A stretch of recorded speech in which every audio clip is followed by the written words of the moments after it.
Nggih. Kanthi paripurnanipun asrah tampi tokoh wayang Sena utawi Werkudara paripurna adicara wonten ing dalu menika. Salajengipun sumangga dumateng Ki Dalang Yusuf Ansor sak rombongan amiwiti pagelaran Ringgit Purwa kula sumanggaaken. Mbok bilih kula ingkang ngaturaken rantapaning adicara wonten galap gangsul ngatur saestu kula nyuwun agunging samudra palaksami. Billahi taufik wal hidayah. Assalamualaikum warahmatullahi wabarakatuh.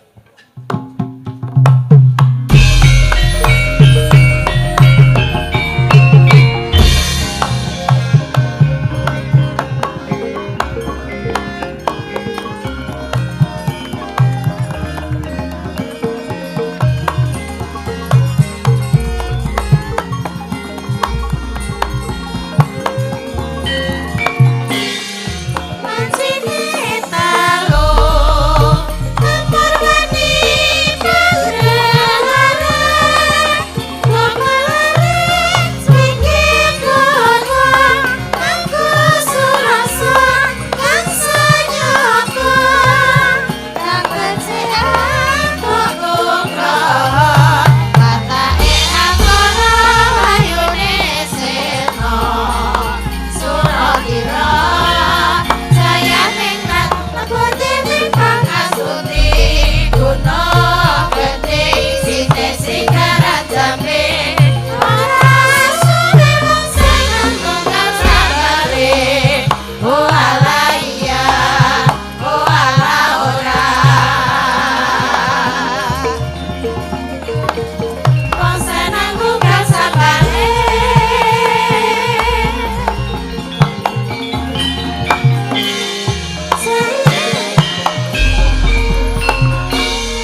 Pandita karya wangsit pindho kumbang angajabing tawang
Tuwin sembah niring ulun kapuraba risang amor bengarat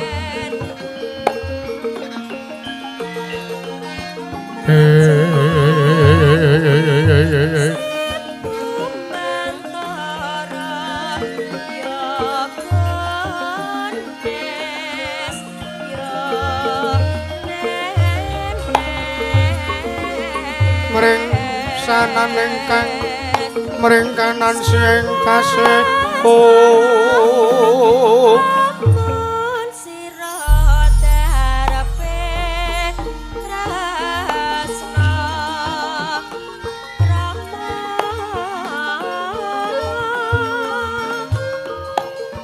mawe koko kang sawega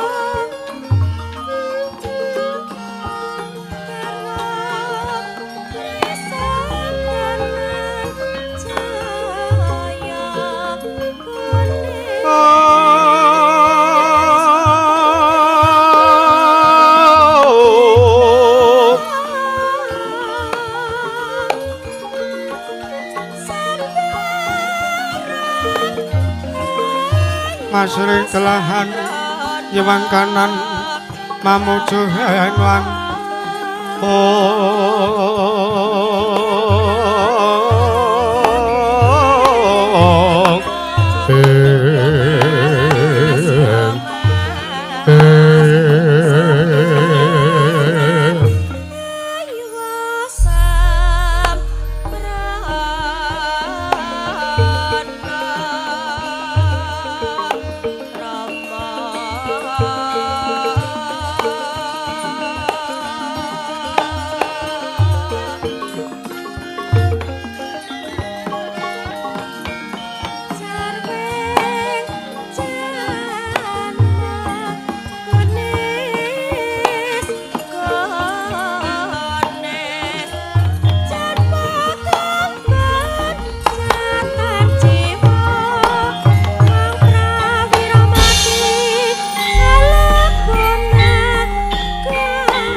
Ilaheng awit namastu Purama Sidam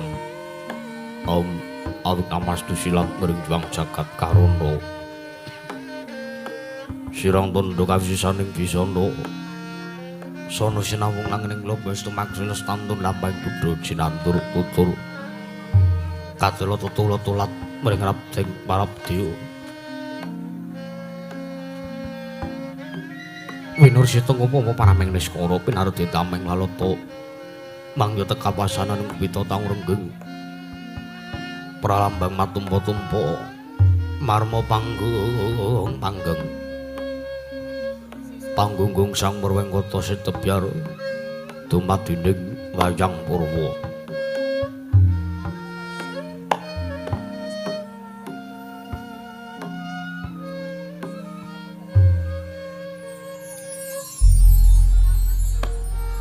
Purwakaning kondo linarik runtuting basa dongeng kuna ngemusu rasa yene narasaya karos melajari rang rasa wandi wuruhing diri rasa rumangsang rumangsandi lur jalma angila kaca jarwang kusnakup can carita lebet wis gemelan jroning pagelaran ya Gus Chandra mirsani pagelaran inggih Purwa Surya Candra ndarum yang Kartika wis klurba drateng kawasa sahari radrang idri pawono prawateking duk sila gilir kemandi temat dadi petanganing dina sasi parsimindu kang sarta abad dadung lantang karta mangkarta ya sini rambung daya Jawa pating ngrembyak dadi padang kutu-kutu walang atuku bruno yang brunto dadi obranan tanpa wicalan padang tanawan senari sang Hyang Renawi ingkang arsemur bawani jagat mungguing jagat witantuk munggup-munggup monggo kalengan ukir abang merengang alamun gawe saya dilat-dilato bumi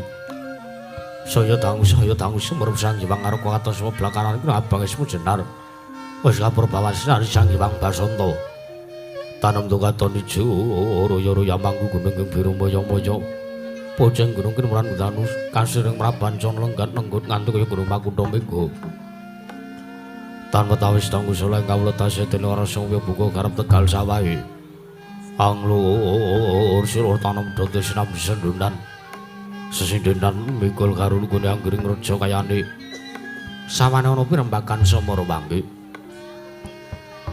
Sang Hyang Arkasa dangu saya inggil wis katon melo sinari jagat durung iki blapapat lor kidul wetan kulon sinari jagat kang sami budbyata rebut jar berkukuwung prandri datan wonten ing kamadhane kukuwing praja negari Ngastina ya negara Gajah ya liman Benawi ing Kuru Janggara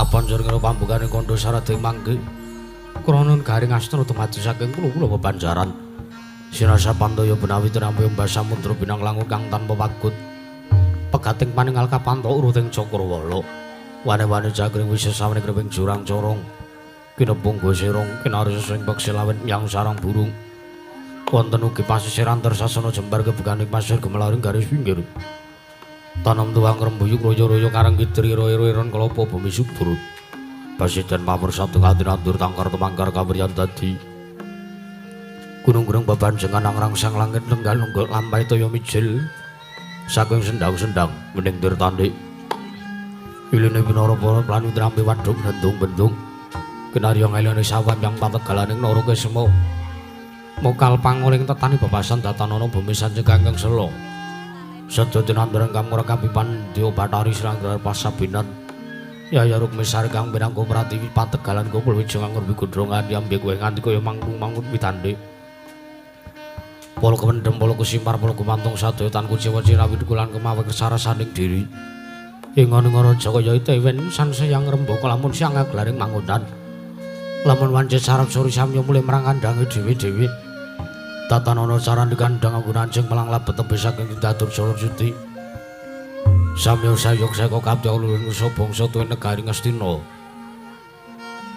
kenging binasaken negari Ngastina kula semalagi manjing marang jaman Jana Kinampit panjang kunjung pasir pawira Jenawi kemari pangartata tutur arja dasar guru kang gedhe bori padang sakati dhuwur kesetur tato kuncarane turut kasusuring manca praja lah sinata wau perang urutan ucamutu sonang sang nata dasa 10 remes mestani juluk sang nata Prabu Dastarastra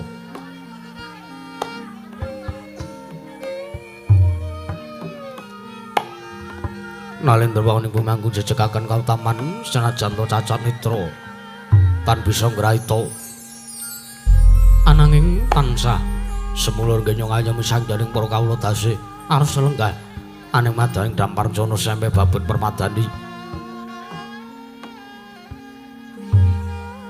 tan kantun wiswanipun ingkang arayi garwa prameswari negari ngasun gesang Dewi Gendari tatan kantun wiswanipun angjaring gunung tetunggiling praja negari Ngastina miwasang jaring para kadang lujung pepunden saha sesepuh nenggih pandhita ngetal kondo Sang Mahatmara Siwara Bisma Sang Mahatmara Siwara Bisma menggaraken penggaipun pandhita saka lima sang tapa Begawan Durna tatan kantun besanipun Sang Rikana Patih Risengkuni Harisuman ya Raden Trigantal Pating Plasa Jenar mangruming para lengganggang sawana wonten saking piyambak nenggih putra pembayun nata Ngastina nenggih Ari Sang Raden Kurupati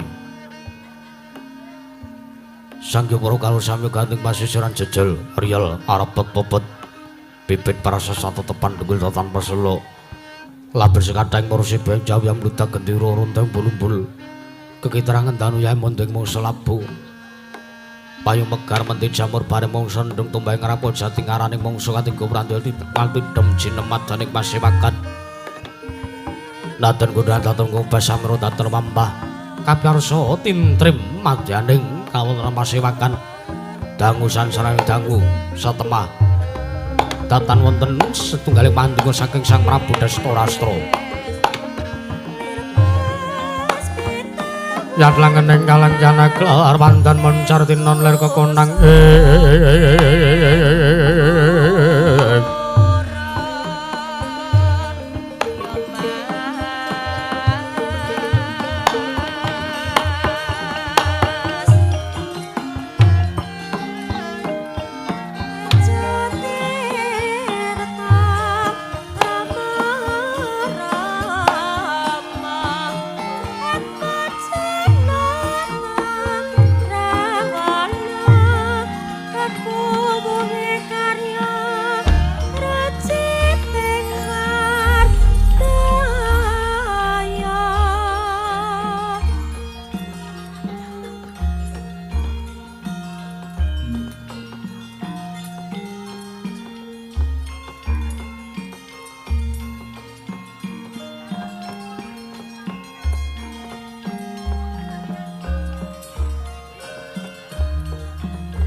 marore manuswa ngambrengangan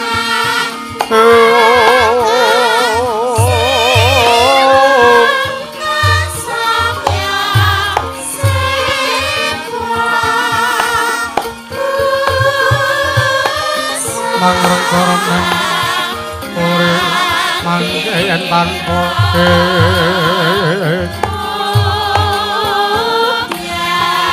kabeh karenaning kasuwean marga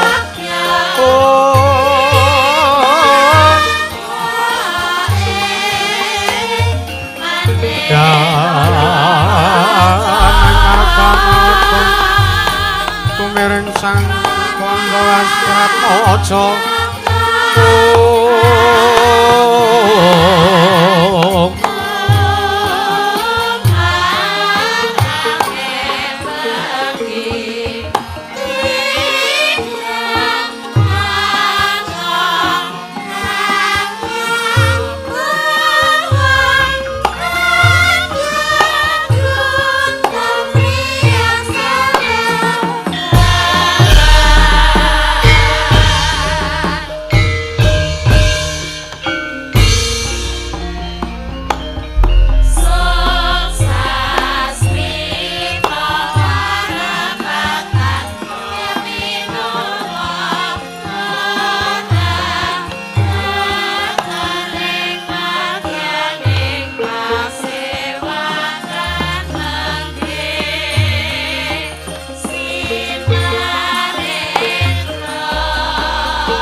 Sretinan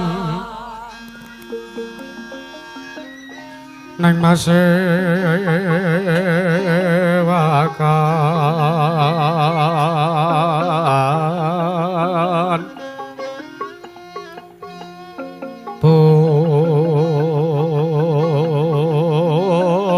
busana maneka warna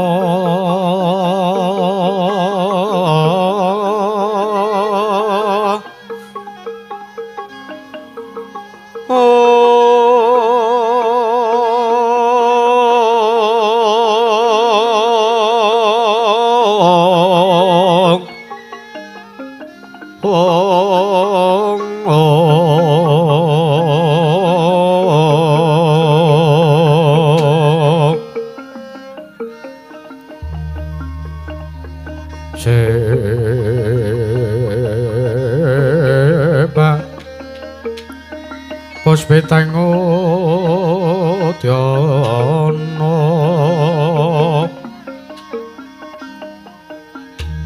yang banjra sarwarma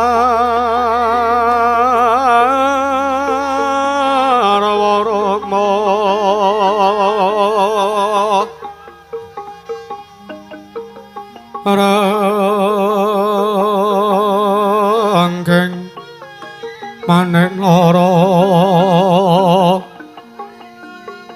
Narawata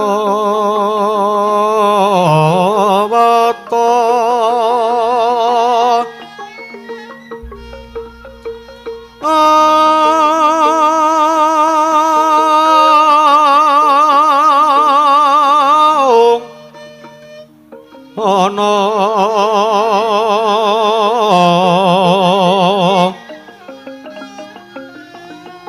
para prabanya kang sumirat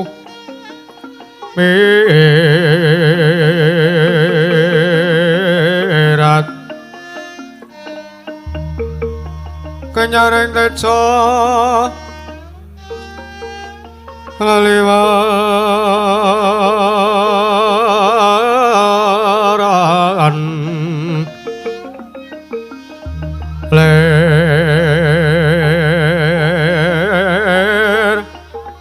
ke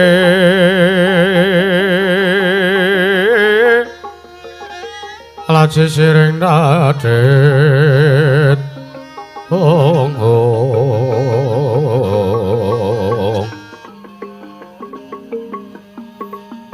wimbo kakanda mrek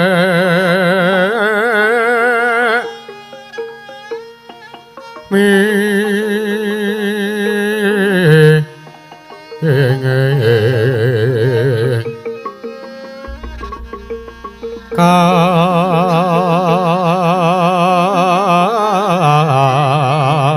Tiupeng ma roto mando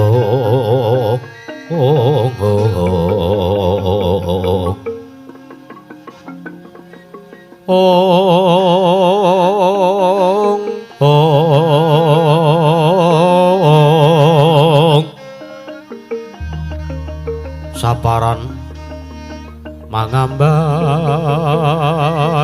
wongas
Kakang Durna. Pripun Dik Cuni? Niki mun ket wau esuk kok dereng enten wiyosing mangandikan. Lah kirangan kula dhewe mboten ngertos. Coba ta. Apa kelakon piyai padha lenggah semene akeh? Mboten didangu praptane niku kados pundi? Sampeyan niku mboten sang gagas. Sampeyan mung padune pengen ngombe wedang to? Nggih. Niki pun kaliren niki Kakang Durna. Ndari Kula wonten mangandika ngadhah paduka sinuwun. sapa kae grenengan? Panjenengan ingsun durung ambabar pangandikan. Tekono pawongan sing padha glenak-glenik. Kae sapa kae? Tobat mun sewu lho sinuwun. Piye? Paduka Langgaling Damar Cana menika sampun kawit kala wau tabuh gangsal enjang. Ola. Ket mau tabuh 5 esuk. Inggih. Lho. Sing glenak-glenik kae sapa aku tak takon. Iya menika kala waturipun Begawan Durna kalian Patih Sengkuni. Walah. Durna karo Sengkuni wis praptana ngene. Inggih, sampun sowan sinuwun. Sapa meneh? Sing prapta sapa meneh? Sing rawuh sapa meneh Ndari? Inggih, menika wonten putra Paduka. Inggih anak kula lanang pun Kurupati. Walah dalah. Wah, pancen dadi wong picak kuwi ora kepenak Ndari. Inggih, mboten sekecanipun kados pundi? Jroning panjenengan ingsun nganake pasewakan agung kang beda lan adat sing wis nglakon. Nganti aku ora mangerteni sapa wae sing wis rawuh. Sakliyane Kurupati, Durna karo Sengkuni sapa sing rawuh? Inggih.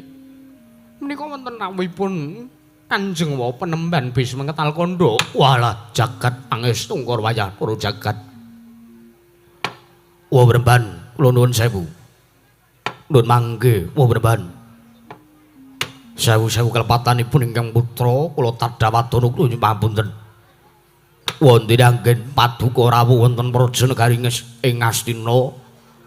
Teka kula namung kendelan kewala, mboten ambagaken, mboten wonten salah satunggaling atur ingkang kula aturaken wonten ngarsa paduka Kanjeng Wa Penemban Bisma Ketalkanda. Ndari Wonten dawuh. sing rawuh Kanjeng Wa Penemban Bisma tenan to? Inggih. Awas ngasing kowe ngapusi meneh. Nuwun sewu goro kados pundi?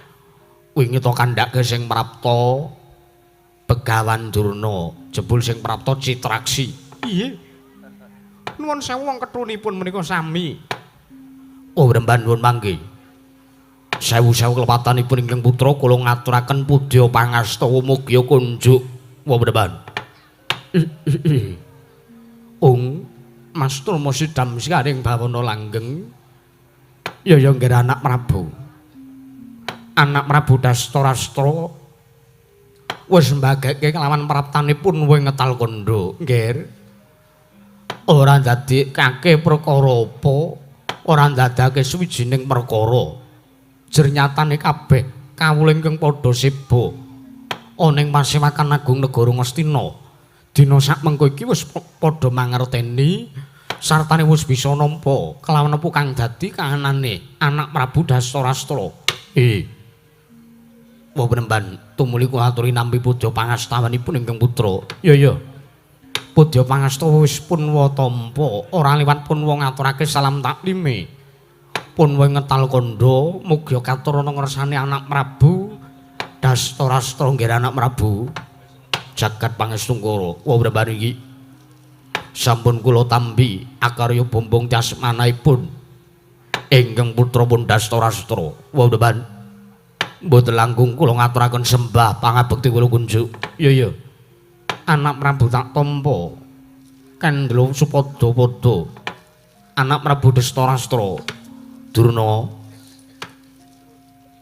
Sawise sira sowan ngadhep ngarsaning ingsun padha kanthi raja sapraptamu Durna. Lole astaka swala sila bertapa samarante hawela. Kamanaga kula kaprit kantil pututing selikur. Kula naknan Kakang Adipati. Maduka Kakang Prabu, ya Kakang Adipati Dastarastra, amiji piswanipun ingkang rayi. Ing saka lima pun Begawan Durna. Wilujeng sowan kula mboten langkung kula ngaturaken sembah pangabekti kula kunjuk. Ya turunan Atumbo. Tiba sepadha-padha ralat prayogan monggon mulunggu. Nana nggih. Sampun boten kirang prayogi. Pisuwanipun ingkang rayipun Begawan Durna. Suman Sengguni. Sowanmu padha kanthi Rarja. Non lamit pasang keliman tabi. Dinebena nglodoni dumawing tawang towang. Linepat ning tolak manu. Kakang Adipati. Sakalangkung madu kami jidumateng pisuwanipun ingkang ngabdi pun matih Sengguni wilujeng bekti kula kunjuk. Sengguni tak tampa ora pangestu tampanono Sengguni. Inggih sampun boten kirang anggen kula mundi dawuh paduka pareng pangestu paduka badhe kula cancang puceng weni dumawing wijang. Kuwi sing sowan Kurupati. Inggih menika ingkang putra pun Kurupati. Niki lho niki. Mbok tudinga kaya ngapa panjenengan ingsun ora bakal bisa mangerteni. Oh nggih sampun. Kurupati padha Rarja sapraptani ronggir atmajan ingsun. Wong gagah, wong bagus, wong piteksa. Ora men pasang liman tabi. Pamuji patu Kanjeng Rama Prabu Dastarastra. Praptanipun ingkang putra pun Kurupati.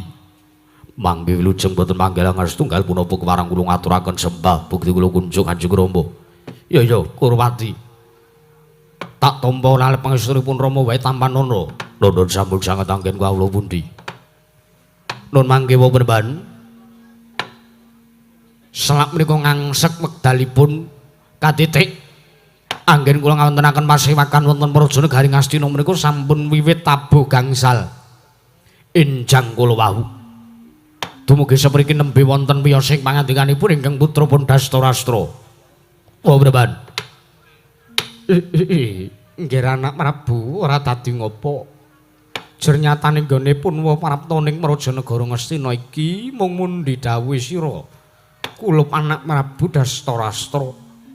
Paduka anak Prabu miji kelawan sowane Punwa ngetal kondhok. Sejati wigati apa ingkang bakal paduka aturake kelawan Punwa? Yektine Punwa mung bakal nungsung pawarta nyadhong dawuh timbalane anak Prabu Dastarastra. Mula kang saka kuwi yen tono kalodhangan sartane ana wektu ingkang mirunggan sartane mbok keparengake tumuni ndak jaluk pangandikan gage wedharna ingkang sanyata lan tetela Punwa bakal nganglungake janggane lengake karna nggir anak Prabu anjreng kang puspita rum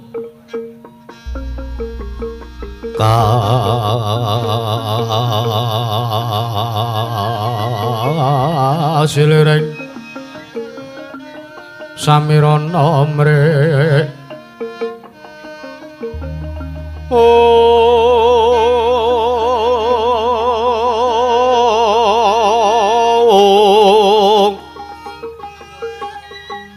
Sekar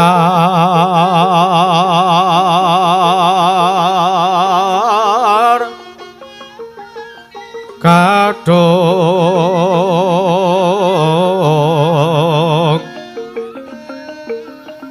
kok ngas kandano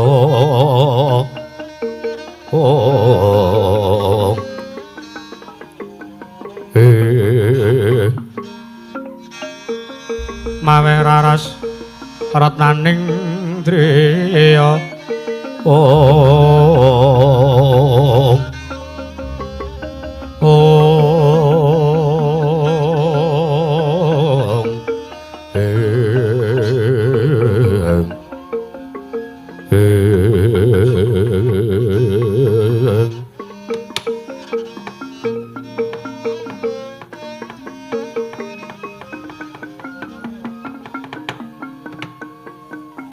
ya jagat pangestu Karawayapta jagat nun mangke penemban sayektosipun anggenipun ingkang putra pun Dastarastra ngawontenaken pasewakan agung ingkang bene kladat ingkang sampun menika kula namung badhe nyuwun paseksen wonten ngarsanipun paduka Kanjeng wa penemban Bisma Ketal Kondo Lulu.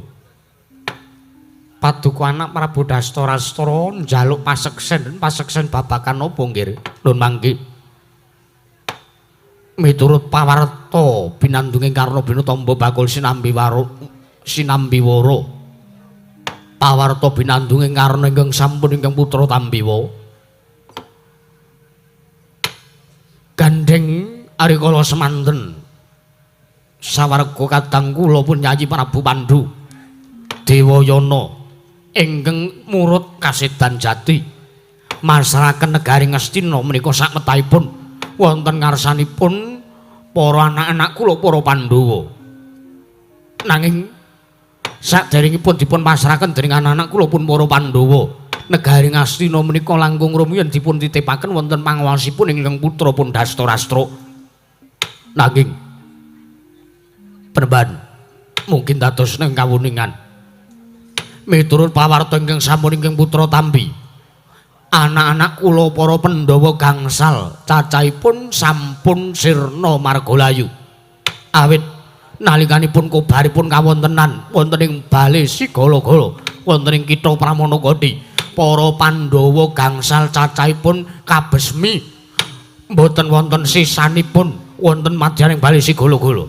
Pramila gandeng pawarta ingkang sampun ingkang putra Tambi, para Pandhawa menika sampun seda, para Pandhawa sampun sirna margalayu. Pramila negari Ngastina mboten saged dipun masrahaken, negari Ngastina mboten saged dipun aturaken wonten panguwasipun anak-anak kula pun para Pandhawa. Iya. Kadidik anak-anak kula pun para Pandhawa menika kula kinten wekdal sak menika sampun dungkap dewasa. Dawuhipun Yayi Pandhu menawi anak-anak kula para Pandhawa sampun dungkap dewasa, negari Ngastina kedah kawangsulaken wonten panguwasipun para Pandhawa. Nanging gandeng pawarta ingkang kula tampi, para Pandhawa sampun sirna margalayu. Para Pandhawa sampun kobar wonten bale Sigala-gala wonten ing kitha Pramanagati. Pramila perkawis utawi pangandikanipun Yayi Pandhu mboten saged kula estoaken, mboten saged kula sembadani. Maling sak mangke kula nyuwun paseksanipun paduka Kanjeng Wa Penemban Bismi Ketal Kondo. Gandeng para Pandhawa sampun sirna margalayu kalungguhan negari Ngastina kula pasrahaken wonten ngarsanipun anak kula Pambayun inggih menika pun Kurupati ingkang sak mangke sampun kula jumenengaken minangka Prabu Anom wonten praja negari Ngastina. Wonten Astungkara Sidam Saring Bawana langgeng nggih anak Prabu prasasat kaya dene kadodhok manahipun Wengetal Kondo kaget rasane ngatinipun wa bareng aku nampa pangandikane anak Prabu ngandhakake sartane ngendikake yen to putu-putuku para Pandhawa semati ana lelakon bale Sigala-gala ning kitha Pramanagati nalikane kobong wujude bale Sigala-gala. Mengko dhisik nggih. Monggo pun wa kuwi yen to nampa pawarta kuwi aja mung waton gebyahuyah. Nampa crita yen to durung mangerteni kanan sing saknyatane. Ya senajan to nuwun sewu kepiye wae kanane anak Prabu, mestine wae ndak rasa pun wong rasa yen to Pandhawa durung tumekaning mati. Lah saiki aku tak takon Punwa tak nanjake tak nyuwun mriksa ana ngersane anak Prabu sing ngandhake yen to Pandhawa wis kobong ana ing bale Sigala-gala kuwi sapa? Ingkang putra nampi aturipun Patih Sengguni. Ingkang putra nampi pawarta saking pun Patih Suman. Ingkang ngandhaken bilih piyambakipun menika manggihi rongkongan menungsa cacahipun 6. Welah nuwun sewu lho anak Prabu. Apa mbok keparengake aku tak sak pejagong kelawan Patih Sengguni? Monggo kemawon. Ingkang baken sedaya menika sampun kalampah wonten praja negari Ngastina Penemban. Suman Sengguni kula wonten paring ngadhawuh Penemban. Aku tak takon kelawan sira. Inggih. Nyuwun mriksa babakan menapa? Apa pancen bener rongkongan menungsa cacahe 6 sing mbok temokake kuwi rongkongane Pandhawa? Mesti kemawon ngaten. Jernyatanipun kula nuwun sewu. Pandhawa menika cacahipun gangsal. Ketambahan setunggal inggih menika pun Dewi Kunthi dados cacahipun 6. Kamangka anggen kula nampi rongkongan menungsa, kula nemaken rongkongan menungsa menika cacahipun 6. Menika sampun saged dipun mesthekaken bilih Pandhawa sampun temekeng pati, Pandhawa sampun wafat. Sangkuni wonten timbalan. Apa ya pancen bener? Apa kira-kira wis nyata? Sartane wis ana bukti, sartane dasare apa? Yen to ingkang nuduhake yen to rongkongan menungsa cacah 6 kuwi rongkongane Pandhawa. Inggih. Sing pisan rongkongane niku cilik. Rongkongan tiang putri. Ping pindho ukurane sedengan. Sing rongkongan sing ketelu niku ukurane gedhe banget. Niku rongkongane Bratasena. Ingkang ping sekawan niku rongkongane Permadi.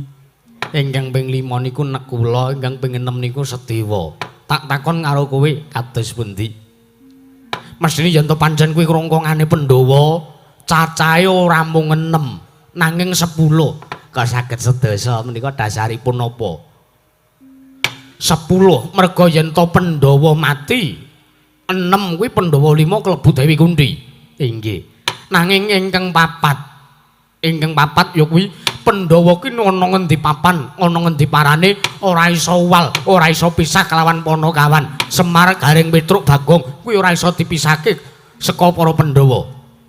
Yen to pancen kuwi nyata rongkongan menungsa cacah 6 sing mbok temokake kuwi rongkongane Pandhawa, kudune kowe nemu rongkongan menungsa cacahe 10, ora mung 6 Suman. Lah mbok bilih Panakawanipun mlayu. Sampun to, mendel kemawon. Kula aturi pitados kemawon kaliyan aturipun ingkang abdi pun Patih Sengguni. Suman wonten dawuh. Wong nek ngendikan, wong nek matur kuwi aja mung waton bisa ngucap nanging diteliti, ditincingi luwih dhisik, digelar, digulung. Kira-kira aturmu kuwi mengko gawe kuciwane anak Prabu Dasarata apa ora? Lah kirangan. Wong nyatanipun anak Prabu nuwun sewu nyatanipun Kaka Prabu Dasarata menika sampun jumenengaken ingkang putra inggih menika pun Angger Kurupati dados Prabu Anom wonten negari ing Ngastina ingkang sakmangke badhe lumintir keprabonipun Kakang Adipati. Anak Prabu wonten dawuh yen to kaya mangkene carane Punwa ora sarujuk, Punwa ora condong sartane pun ora ngrumajongi. Merga jernyatane Punwa iki ngrasa yen to Pandhawa 5 cacahe. Sak ibune ya kuwi Dewi Kunthi urung temekaning sirna. Durung mati Pandhawa isih urip. Yen to kaya ngene carane iki Punwa kepiye leku arep nyekseni sartane bisa mene paseksen, sartane ngrumajongi kelawan ingkang dadi pangandikane anak Prabu Dasarata. Jernyatane nuwun sewu. Kabeh perkara ingkang wis sumandhang dening anak Prabu Dasarata iki kabeh wis lumakon ana ing Prajanegara Ngastina. Saiki aku tak takon, kira-kira yen to kaya ngene kanane sira anak Prabu Dasarata kuwi mikir apa ora, menggalih apa ora karo kanane para kawula negara Ngastina? Nuwun sewu. Teka paduka Kanjeng wong penemban duka-duka, ora duka-duka sebab apa?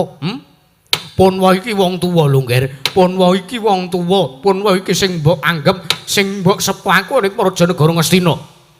Yen to ngendikane wong tuwa mok kalahke karo ucape patih sing urung karuan mbuh bener apa orane. Mongko sira anak Prabu dhewe wis mangerteni, Sengkuni kuwi gaweane icuk-icuk kana icuk-icuk kene. Malah wis disekseni jagat sak isine. Yen to Sengkuni kuwi menungso sing cangkeme mung isane ngumbar wisa. Malah ndak pitung Sengkuni ngomong nek Pandhawa wis mati kuwi supayane sira anak Prabu Dasarata ringkih. Merga ora seneng, merga Kurawa kuwi ora seneng, merga anane Pandhawa urip ning Madyapada. Merga Sengkuni ora nrimakake yen to Pandhawa ngucik katentremane para Kurawa nggone urip ning Prajanegara Ngastina. Suman wonten dawuh. Aku tak takon karo kowe. Iya kados pundi? Pandhawa kuwi duwe luput apa karo Kurawa? Apa kowe kira-kira kowe tau disia-sia karo Pandhawa? Apa kira-kira kowe tau diuneni elek karo Pandhawa? Kula kinten mboten nate. Lah kok teko kowe gawe cintrakane Pandhawa kang nganti kaya mangkono kanane, Lah kok teko kowe ngandhake nek Pandhawa wis mati men supayane Pandhawa kuwi ora ngukup, ora ngucik katentremane para Sata Kurawa. Pikiran. Pandhawa tau nglarani atimu apa ora? Mboten niku. Apa mergo Pandhawa luwih kondang timbangane Kurawa? Apa mergo Pandhawa luwih payu tinimbangane grupmu kuwi Sengkuni?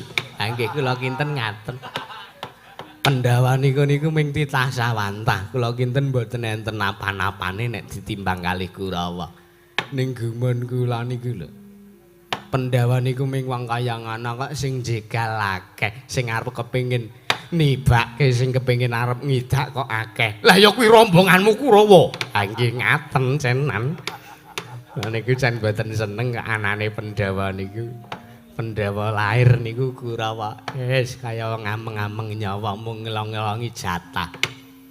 Anak Prabu Penggalian, petungan kira-kira nek kaya ngene iki apa sira kuwi pantes nglungguhi Damparcana negara Ngastina? Pikiran yen to wis kaya ngene kanane kowe iso mikir apa ora? Penggalihmu kuwi gunakno. Yen to kaya ngene iki senengga para kawula, Prabu Dastarata kae ratu apa kewan? Siang Bantara Ratri amung cipta pun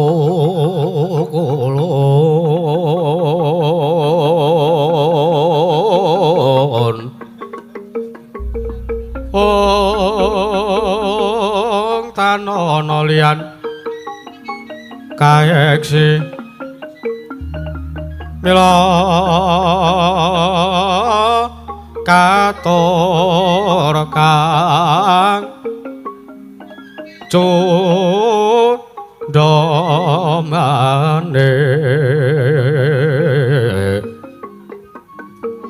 para sasatragang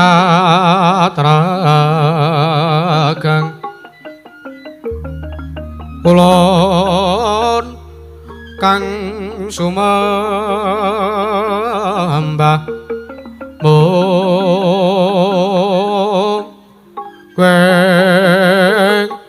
Pradanta Prabu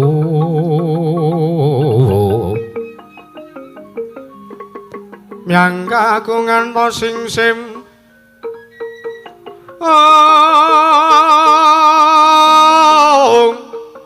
sasat sampun prapti katana asta bukulun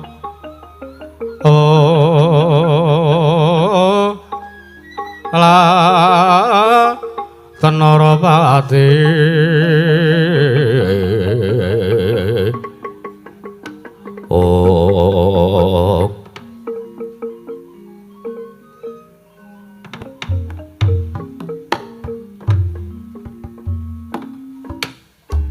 Rama dewaning sun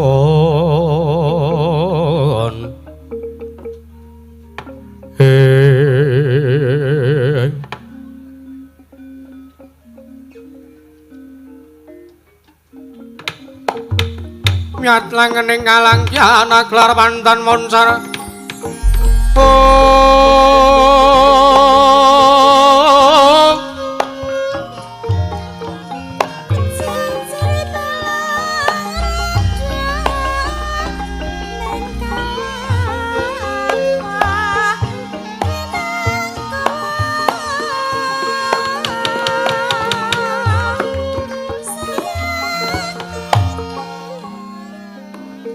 sewu penemban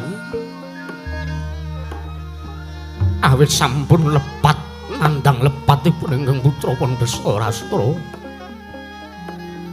kula mboten metang kula mboten gelar kula mboten gulung kula mboten midhangetaken pangandikanipun Kyai Sepuh malah kula namung ngeboti aturipun patih inggih menika pun suman ingkang nyariosaken bilih anak kula pun para Pandhawa gangsal sampun sirna sampun temekaning pati kamangka kula piyambak dereng mangertosi kawontenan ingkang sejatosipun kula menika piyambak getun kula sampun masrahaken Prabu Anom kalenggan Prabu Anom wonten ngarsanipun anak kula pambayun inggih menika pun Kurupati. Malah gandeng sampun kados mekaten kawontenanipun pambeban. Kula aturi nyekseni.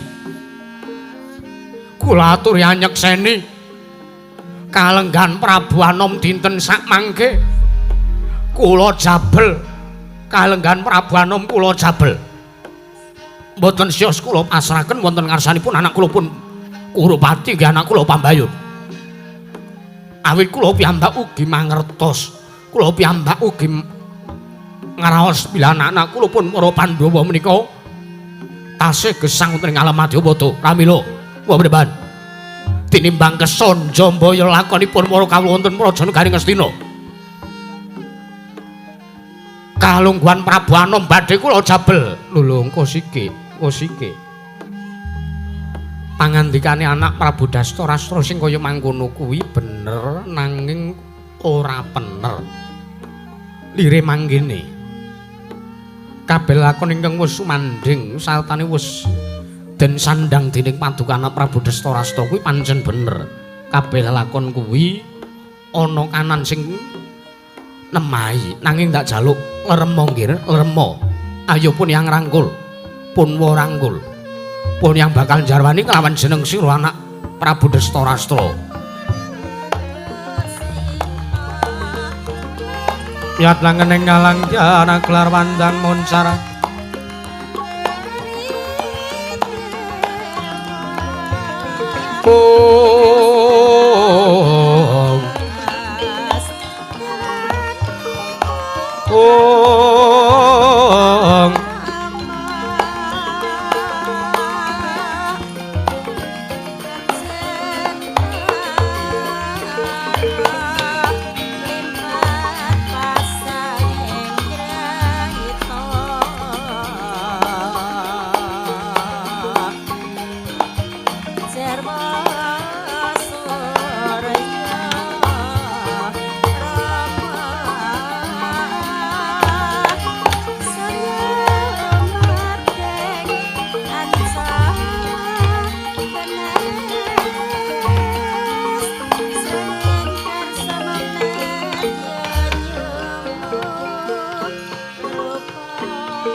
Kamu kuwi bener nanging ora bener. Bener tumrap pribadimu dhewe nanging ora bener tumrap bebrayan agung. Nemban iki. Awit saking sangka cuntel raosipun manahipun ingkang putra. Iya. Ngene nggih. Parayogane kabeh perkara ingkang wis dumadi ning Praja Negara Ngastina iki wis kebacut. Jeneng Getun Mono wis tiba mburi. Prayogane yen to Pandhawa ora nglungguhi negara Ngastina nanging Pandhawa diparingi wujude triman. Ya kuwi papan panggonan utawa salah sawijining negara ingkang jembare sak babak lawan sak traju lan Praja Negara Ngastina. Lajeng wonten pundi Pandhawa mangke badhe mapan mukti sak kadangipun anak-anak kula pun para Pandhawa. Nggih. Ana ing wewengkon praja negara ing Wirata kae ana alas ingkang aran Alas Wanamarta ya ing wana Ngendraprastha. Kuwi supayane Pandhawa didhawuhi supayane mbabat wujuding Wanamarta. Nuwun sewu penemban. Suman piye? Kula kinten Wanamarta menika sampun sanes wewengkon negari Wirata. Lho. Wewengkon ngendi banjur? Menika sampun wewengkon negari Ngastina. Lho, ora iso ngono. Saged mawon. Wong kula sing mindah pathoke. Pathoke kula jembarke. Punika ampun wewengkon negara Ngastina. Lho, ora kena kaya mangkono Suman Banta. Wau penemban kula namung kantun nderek. Sedaya menika ingkang baken anak-anak kula pun para Pandhawa saged nglenggahi triman negari ingkang sak babak lan sak traju timbang kaliyan negari Ngastina. Wah beban. Permara remangaswa ngamrengangan kadhekarananing kaswase.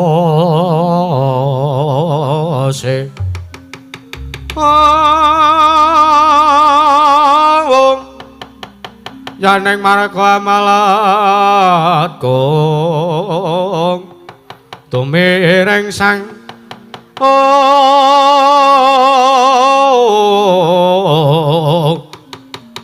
dosang kanta wastrat waca lang laluang olate surya mangrang sang wayah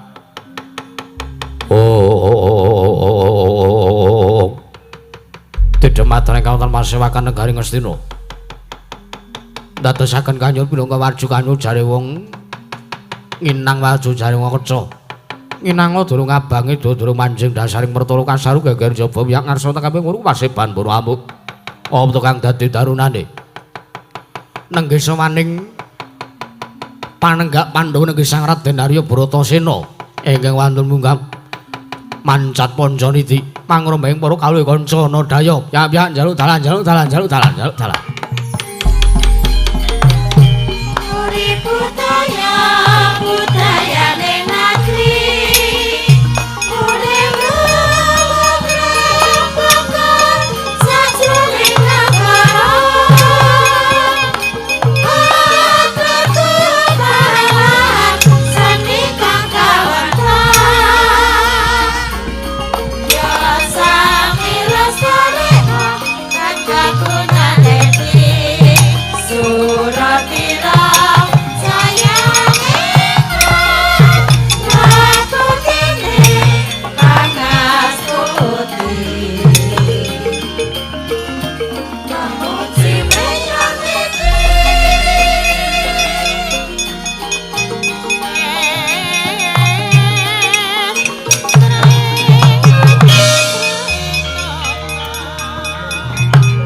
bala kang tumingal prangacambo kang sanyong dali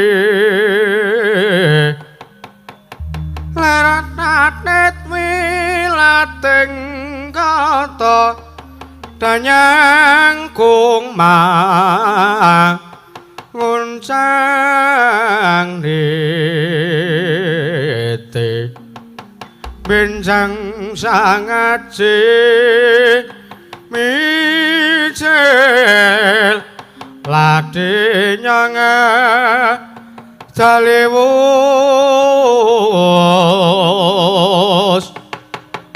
terus surawi langga kaya buta singa ragil pasti jangga dendanya mangambabaya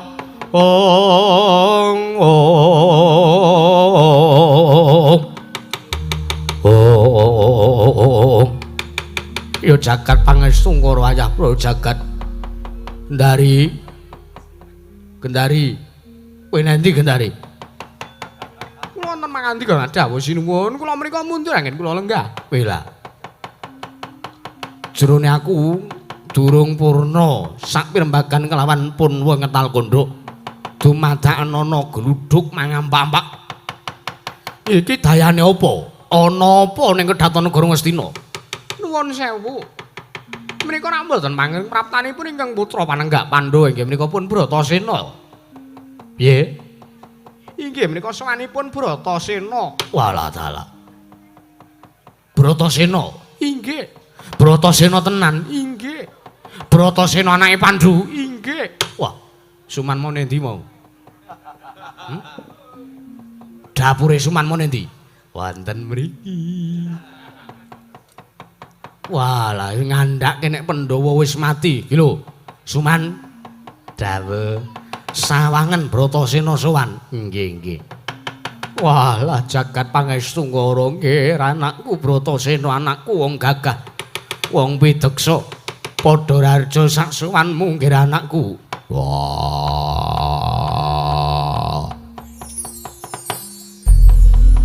Destarastra bapakku ye mbagekake kelawan sowane Bratasena slamet aku. Aku ngaturake basaku katura Destarata bapakku. Ya nggih. Tak tompok ora lewat pangestune wakmu ing Ngastina wae tampanono ya nggih. Yo tak gegam dadake jimat ana wigati apa gawe kaget manahe Punwa teka praptamu ana ing Prajanegara Ngastina janur gunung kadengaren tanpa tinimbalan. Destarata bapakku piye nuwuni dawuhe Pandu bapakku nalika semana ingkang masrahke kalungguhan praja negara Ngastina kalawan Destarata bapakku saya aku arep nagih sing dadi janjine Destarata bapakku merga sabda pangandikane Pandu bapakku gandeng Pandhawa isih cilik mula negara Ngastina dipasrahke nang ngarsane Destarata bapakku gandeng saiki Pandhawa wis ndungkap dewasa. Wah negara Ngastina tak jaluk yen to ora kelakon aku njaluk negara Ngastina apa jeneng aku ngarani yen to Kurawa sak kadang-kadange kuwi ibarat wong ngemut gula krasa legi tumuli moh nglepeh. Aku ora bakal wigiringa-ringa yen to kon ngrusak pepasreh ning negara Ngastina.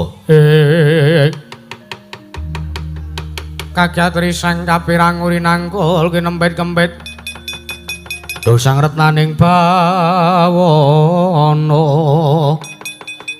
Oh. Yalah, jagat pangestu ngara Bratasena ana dawuhmu apa? Iki mau sak pirembagan kelawan para priyagung ingkang padha rawuh ing Prajanegara Ngastina. Gandeng kalungguhan Prabu Anom wis ndak masrahake ana ngersane anakku Kurupati ateges negara Ngastina ora bakal bisa ditunggoni ya para Pandhawa ora bakal bisa mapon ing Prajanegara Ngastina. Nanging aja walang ati, aja kuwatir sing dadi atimu. Merga wis sak pirembagan yen to Pandhawa sak kadang-kadang ya anak-anakku para Pandhawa kowe sak kadangmu ndak dawuh supayane mbabat Wanamarta ingkang mapan ning wewengkon Prajanegara Wirata nggonen mukti sak kadang nggih Bratasena. Wah, njaluk pamit.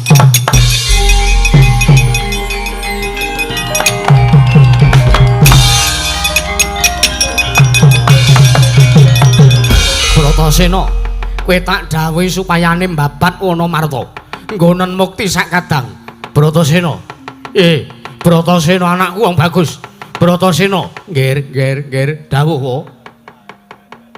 Wong Bratasenane pun lunga kok paduka mriko ya isih ngomongan walah. Dadi wong picek pancen ra kepenak. Wa penemban ana dawuhmu apa? Samangke sumangga kula aturi tata-tata samapta ing gati sawe goeng diri. Minggah wonten ing sanggar pamujan sanggar pelanggatan. Jurung pandonga anggenipun anak kula pun Bratasena miwiti babat Wanamarta. Ya wis mangkon ayo entek dherekake nggih anak Prabu. Kendari rene. Inggih.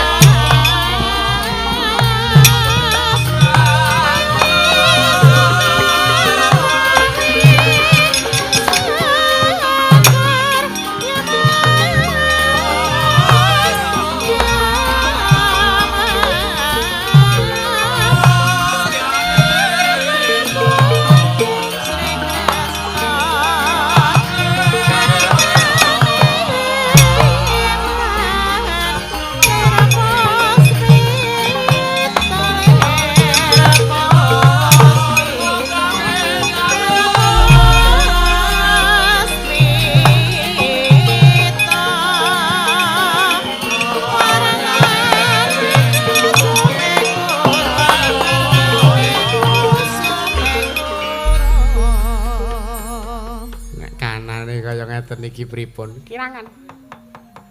Nuwun sewu Karang Ratu mboten bisa ningali napa-napa Kadipati.